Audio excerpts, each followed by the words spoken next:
أعوذ بالله من الشيطان الرجيم.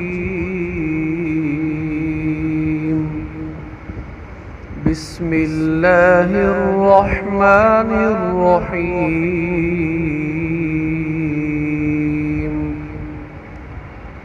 ألم تر كيف فعل ربك بأصحاب الفيل؟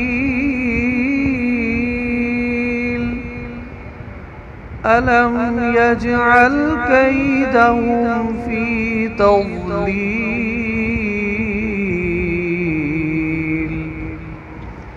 وأرسل عليهم طيرا أبابيل ترميهم